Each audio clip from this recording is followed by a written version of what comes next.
Hello and welcome to our GCSE OCR Psychology Flipped Learning Task. This is for the Clive Wearing study, which is our first core study in the memory topic, and it's the study that supports the multi-store model of memory, which we've looked at so far in lessons last week. Now, this study is a longitudinal study. And the reason that we do these studies on people who have damaged cognitive function is because it tells us an awful lot about what the difference between the brain for those people is and with the brain in people who have normal cognitive function. So it's sometimes easier if we do have somebody who has suffered from this kind of damage that we can have a look at how their brain processes and we can make assumptions from that about what normal functioning is. Now, this is one of our neuropsychology studies, so this is where we look at the physical makeup of the brain and the impact that has on the behaviour that we see in our people around us. So it's really important that you understand this definition of neuropsychology. So this is Clive Wearing. He was an incredibly intelligent man, a fantastic musician, and had above average IQ before his illness. Now, in 1985, he developed flu-like symptoms, and the doctors were not concerned at first when they didn't go. He was diagnosed with having a particularly horrible virus, which is quite rare, but it destroyed large areas of his brain. Now, when he was treated and he recovered from that illness, he had two types of amnesia. We've talked about both of these types of amnesia before. Retrograde, where he can't remember anything from before the illness, and anterograde, where he can't make new memories following on from the illness. Now, it's very rare to suffer from both of those, and it's very rare to have this kind of condition. But unfortunately, Clive, after his illness, had both. Now, this study was a longitudinal study and it took place over 21 years. And the benefit of that is that we can see any changes in Clive's ability after his illness and then any recovery from that illness or any of those cognitive functions, which does sometimes happen. The brain is very plastic.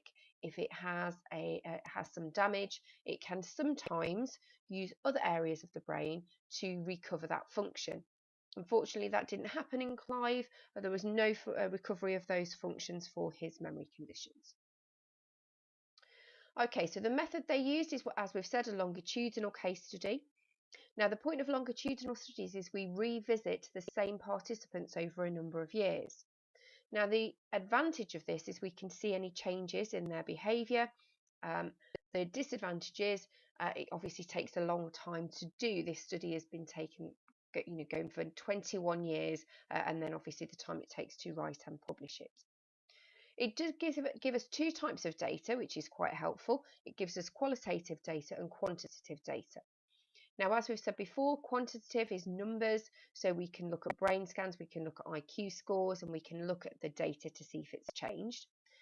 That's really useful. It's quite easy to decide if there's any changes in IQ tests because they give us a number.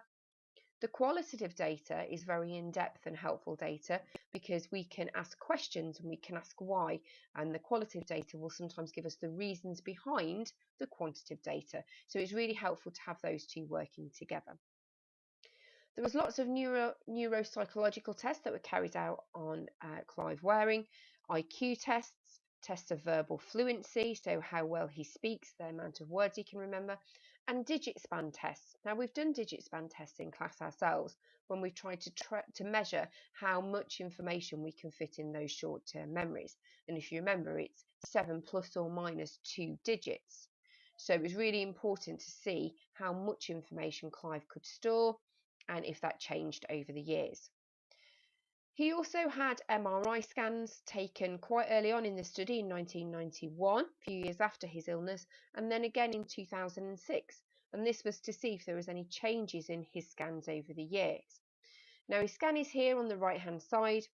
There was no change between the two scans, but what you can see is that Clive's brain is very different to somebody with normal cognitive function. There's quite large gaps where the brain has been damaged.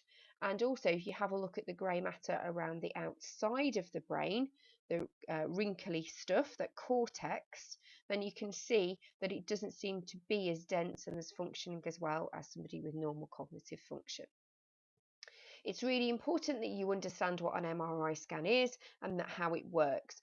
You don't need to go into masses of detail, but if you can describe how it uses magnets to build up a picture, then that's really important that you have that knowledge for your exam questions. Okay, so the problems that Clive suffered then over the years. Now, he had some faulty semantic memories. So semantic is a meaning of objects, isn't it? If you remember that back from the lessons. He was shown pictures. The example in the book is when he's shown a picture of a scarecrow. Now he says he recognises it and he says he understands what it does, but when he's asked to describe it, the description he comes up with is something different. He described it as a worshipping point for some cultures. Now, it's not that Clive didn't understand what it was. He would have understood what a scarecrow was before. It's just he's got confused about what it means. But he doesn't know he's confused. He hasn't sort of just made something up because he doesn't know. He's confident he knows what that scarecrow is. Now, Wilson thought that these might have been delusions, or he might have had delusions. There were some things that Clive didn't understand. He didn't understand that he had a memory problem. He didn't understand that he had been conscious throughout. He didn't understand he'd seen doctors, because he just purely didn't have the memories of those episodes. Wilson suggests that maybe then these delusions of I haven't been conscious was a coping strategy. Okay, so the findings of the study, these are different to findings that we'd have in normal experiments. Longitudinal studies are kind of reporting of what we found over the years. So Clive's verbal functioning and IQ were average, but because the suggestion is that he was above average before the illness, then that may have declined since the illness. Okay, so we've got to kind of bear that in mind. He does have normal short-term memory in the fact that he can remember what's going on for a few seconds. His wife describes it that by the time you get to the end of the sentence, he's forgotten what the start of the sentence was. So he has some normal short-term memory functioning. It does appear that what's not happening, he's not able to then transfer that information to long-term memory. And if you think about how our multi-store model would explain that, that would need to be rehearsed to be pushed over to long-term memory, or maintenance rehearsal to keep it in short-term memory a little while longer. And it appears that that is the function that Clive is missing. When Clive's long-term memory was tested, he always scored 0. That didn't change, unfortunately. There was no recovery of that function. So he couldn't lay down any new memories, anterior grade amnesia, and he couldn't recall those old memories, retrograde amnesia. It does appear that the types of memories that we were asking Clive to recall in this study were important. Now, he did have some memories from before his illness, some episodic memories. He remembered who he was, his name, where he'd went to school. He remembered that he'd studied music, and he also remembered his marriage to his wife. So there were some episodic memories that he were able to recall. He could still talk, read, play the piano, as you can see in some of the documentaries about Clive. He can still play the piano really well. So he does still seem to have those procedural memories intact, but he wouldn't remember perhaps any new procedural memories he had learnt since his illness. So some damage to those semantic memories, severely damaged episodic memories from after the event, but some of those old ones still intact, still has good procedural memories. Okay, so this diagram just shows us which areas of Clive's brain were damaged or function differently to a normal cognitive functioning brain. So really important things to remember. You don't need to remember a lot of detail about what these do, but you do need to remember that these are the key areas. So Clive's hippocampus appeared not to be working the same as normal cognitive functioning brain. Same with his amygdala. There were some issues with the mammillary bodies, and also his temporal lobes didn't appear to function the same as a normal functioning brain. And if you remember, those temporal lobes are really important for memory.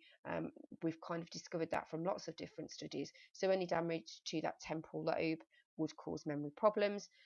Clive seems to be focused on those temporal poles, that very front bit of that lobe. Okay, so if you are a particularly high target and you normally do the super challenge tasks, this is something for you to consider. Clive had no memory of being conscious since the illness. He thought that he had just woken up and he'd been unconscious for all that time. Now, to try and deal with that, he would write diary entries for what he did remember so he could remind himself the next day of what he'd been through. Now, unfortunately, the problem was when he was shown the diary entries, he had no recollection of writing them. And this made him really distressed sometimes, as you can imagine. He didn't remember ever seeing doctors. He thought doctors had been incompetent. He thought they hadn't diagnosed him with anything. He'd never seen doctors.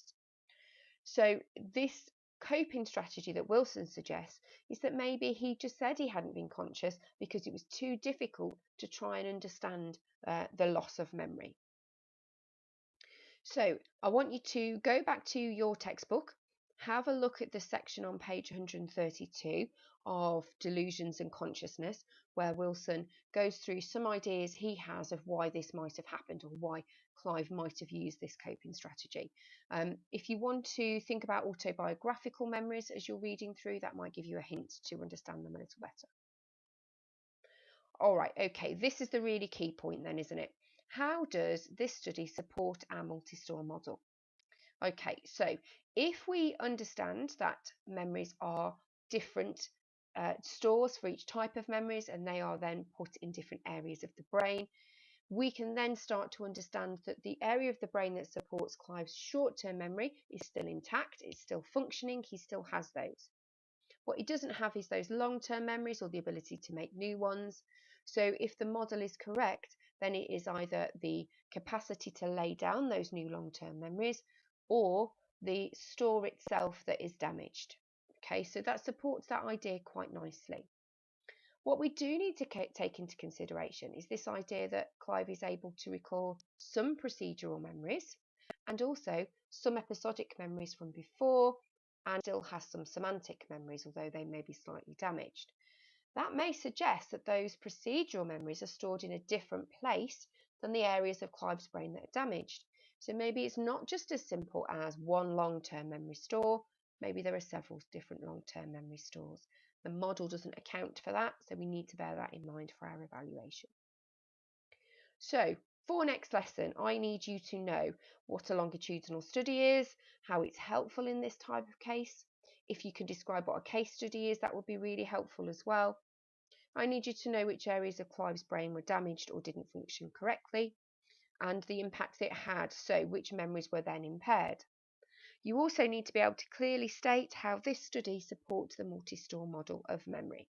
Okay, so make sure you know those things, jot them down in your workbook, and make sure you've got them for next lesson. Thank you.